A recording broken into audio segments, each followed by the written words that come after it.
Okay, so welcome to the next installment. I'm going to be going over what's in the MayaStar menu, the different features, but I'm going to break it down into much smaller things. So let's see.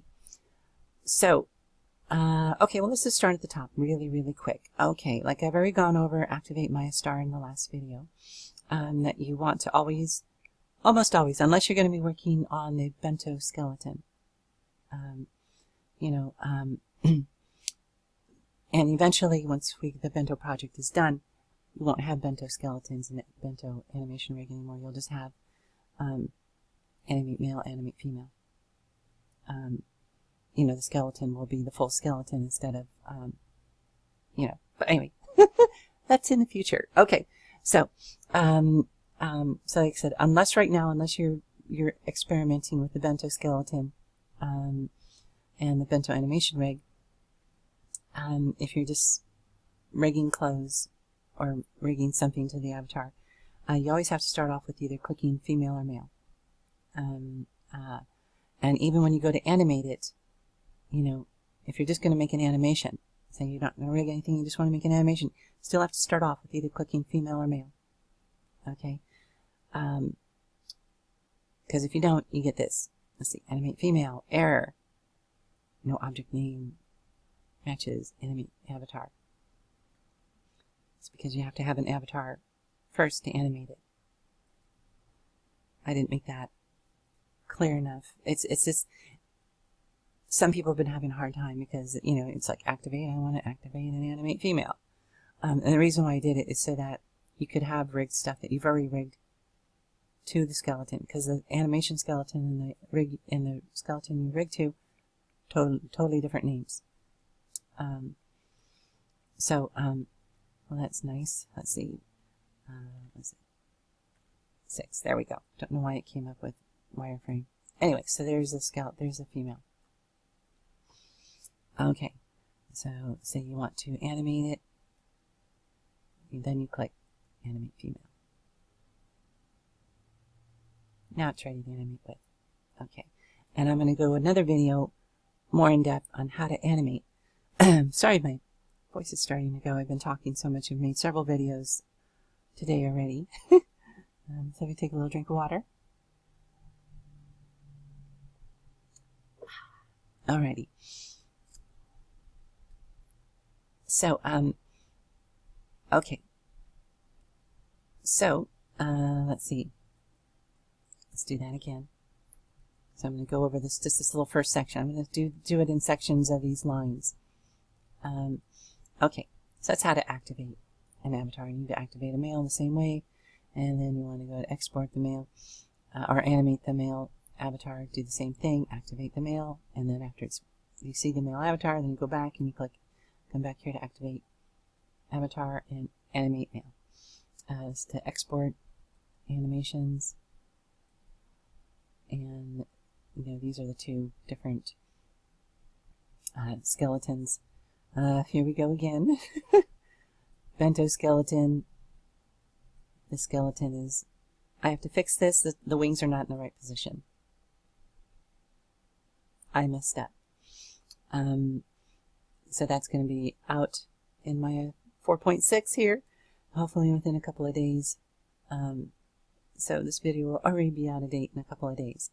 Let's go. It's just the wings will be in the correct position. Let's go back to here and go to animation rig to show you really quick. And if I could turn on, those wing bones are in the correct position. Okay. So so this gives you the bento angel created by Matrice of Avatar. And Gaia and Matrice were kind enough to give me a copy and allow me to put it in MayaStar, so all you can play with the skeleton and with the avatar, so that you have something that's already rigged to all the bones, the new bones. And you're welcome to export this mesh out as a DAE and upload it to the bento, to the beta test grid Audity. Pretty sure you can't upload it right now to Second Life Grid, because Second Life Grid will not accept any mesh that is rigged to the new bones, which have, so the new bones aren't in Second Life yet.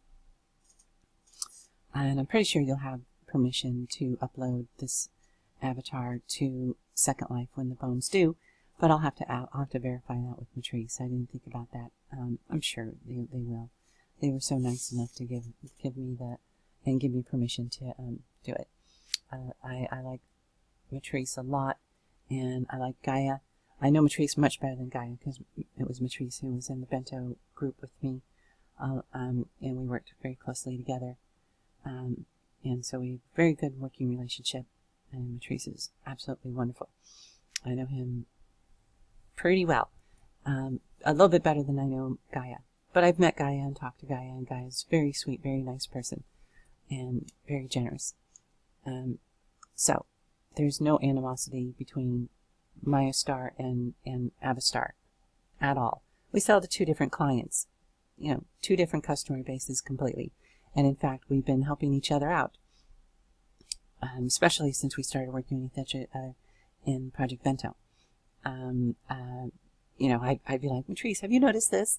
And he's like, yeah, I noticed this, and if I had figured it out, I'd say, well, guess what? I figured why that is, and so we've actually helped each other out. There's kind of something going weird here. I'll open up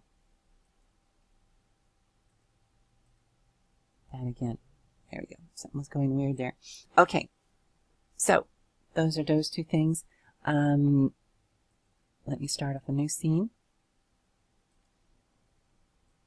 and let me activate a female again.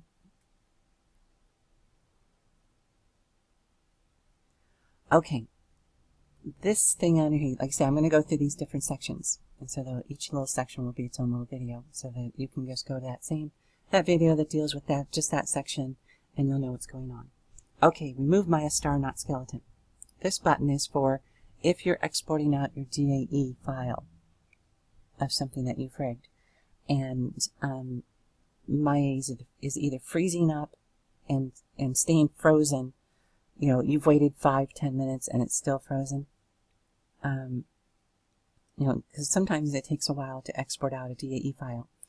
So it may look like it's frozen, but it might take a minute or two to export out a DAE file, depending on how many vertices, how many polygons your mesh is. So I'd wait at least 5-10 minutes to confirm that indeed Maya has frozen and is just not simply taking a long time to create the DAE file. Okay, so if Maya freezes, or if Maya actually crashes when you go to export your DAE file, this little button right here, this little feature right here, remove MayaStar, not skeleton, usually will fix the problem. At least it'll allow you to export out your DAE file. So before you click this button, remove MayaStar, not skeleton, I would go File, Save Scene As, and save a backup copy of the scene that you're working on. And it's probably a good idea to do that before you try exporting out in the first place. Otherwise, it might crash and you might lose everything unless you had saved it. Okay. So, what does this button do? Okay, I'm going to bring the outliner over here. When you click Remove MayaStar, not skeleton, it does basically just that. I'm going to click on it. It removes almost all of MayaStar, except for your mesh and the skeleton. So it simplifies the scene, is what it does. Simplifies the scene. The only thing left are these meshes. But these don't normally ever cause a problem. But it gets rid of everything else. And then after you've exported to get it back, just Control-Z a few times and everything comes back. Okay. Let's see. When you go to export Maya and go to export out, say, a DAE, and I'm just going to go desktop. test. Whoops. How come it created a folder named test? That was weird. I wanted desktop. How did that happen? Okay, let's try this again. Test 2. Nothing selected. Okay. Let's select a rigged mesh. Third time's a charm. See, even I mess up. Especially when you're doing something new. Okay. Test 2. Okay.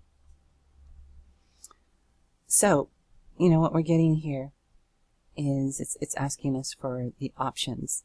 Okay, now there's a couple options in here that often cause Maya to freeze or cause Maya to crash. And I'm going to go over these so that you can know the settings. Okay, so geometry. You can have it triangulate if you want. That would save a little bit of upload time. Convert nulls to null object is often, you know, split vertex normals, and usually leave that off. You do not want animations checked. That's just going to add a bunch of information in there that you do not need in the DAE file. Make your DAE file, can make it huge. Don't need that. Don't need to bake animations. What you do want to make sure is that skins are checked. That's the only thing that really has to be checked. And you can see that it's basically checked by default. So you turn off blend shape, deformer nodes, as long as, you know, I don't know what happened there. As long as that's checked. Okay, you don't need to export out cameras, you don't need to export out lights. Input connections, okay, that's fine. Okay, now this is where it really causes a crash. Like if you come down here under advanced and under units, if this is turned on, that's what's most likely causing your computer to freeze or crash. I just have it turned off, and you can set this manually to meters. Okay, if you have it set to centimeters, so you could try these two different things. Usually it's set to meters. So if you've ever exported out a DAE file and then rested on the ground, it's really tiny, that's because it's in centimeters. So you want it set to meters. Or you can try centimeters as well and res it on the ground. It's going to be one of those two. But you definitely don't want it set to automatic. That's usually what causes it to crash. You can have this set to Z up, which is great because then your stuff won't come in on its side. Show warning, that's fine. Single matrix, that's fine. Triangulate, again, triangulate is fine. That would save you some time. So just go through those and check those settings. Let's see, you might have slightly different settings depending on the version of the exporter that you're using. But yeah, so normally once you set these exporters settings, you usually will not crash or freeze anymore, and you won't have to come in here and click remove MayaStar before exporting. You know, it's usually, this is the culprit. 9 times out of 10, having that select to automatic is the culprit for causing it to freeze or crash.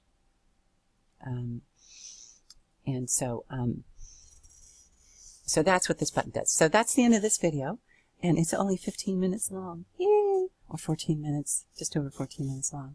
So okay, so the next video I'll go over these.